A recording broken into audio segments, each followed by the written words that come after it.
Karibu kwenye Typhoon Film TZ. Hapa ndipo simulizi kali, drama zenye kugusa moyo na hadithi za maisha halisi huanzia. Kila simulizi linafunza, kila drama inaacha alama, na sisi tupo hapa kukusimulia. Kabla hujaendelea, tafadhali bonyeza subscribe, like, comment na share ili tuendelee kukuletea visa vipya kila wiki. Kipaji kikiwa na mpango hakikosi mlango. Subscribe kwa mengi zaidi. Sasa tuanze simulizi letu la leo. Baada ya rukia ya kwanza, hali ya Nasra ilionekana kutulia, lakini hilo lilidumu kwa siku 3 tu. Usiku wa 4, mambo yalibadilika zaidi. Maliki alikuwa amelala sebuleni, akimchunga dada yake asiwe peke yake. Saa 9 usiku, kelele kama za mtu akipiga ukuta zilimwamsha kwa mshangao. Alipokimbia chumbani kwa Nasra, moyo wake ulidunda kwa nguvu. Nasra alikuwa amesimama katikati ya chumba, macho yakiwa mekundu kwa kilio. Mikono yake ilikuwa imeshika tumbo lake, akitetemeka kama mtu aliyeona kitu kisicho cha kawaida. Malik, rudi. Sijui kwa nini.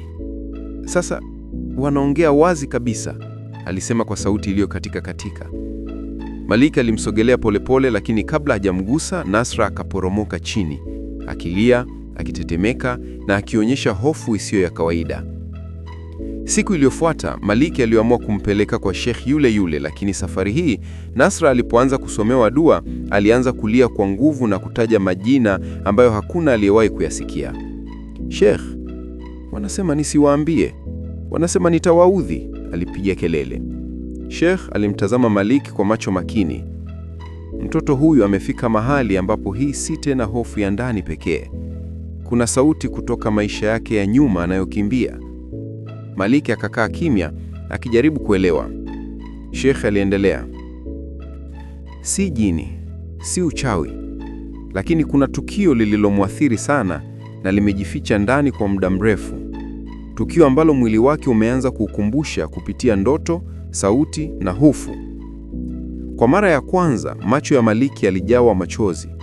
Alimkumbuka dada yake akiwa mdogo, alivyoishi kwa kutengwa shuleni, alivyoogopa giza, alivyojifungia chumbani miaka kadhaa iliyopita baada ya tukio ambalo familia ilikaa kimya kulizungumzia. Lakini Sheikh hakumaliza hapo. Kama hatutafungua mlango wa ukweli, hofu itazidi kumsukuma na watu wataendelea kuamini ni mimba za majini wakati ni majeraha ya moyo. Baada ya mazungumzo marefu na dua, Nasra alipumua kwa mara ya kwanza bila kutetemeka. Alilaza kichwa mapajani kwa mama yake na kusema, "Mama, kuna kitu nilificha kwa miaka mingi."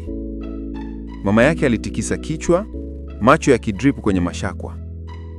"Tuseme sasa mwanangu, hatukimbii tena." Usiku huo, kwa mara ya kwanza katika muda mrefu, Nasra alilala bila ndoto mbaya. Lakini kwa mbali, kijiji bado kilikuwa kikipiga domo. Wengine wakisema bado haijafutika, wengine wakidai Nasra alimuona akitabasamu usiku peke yake.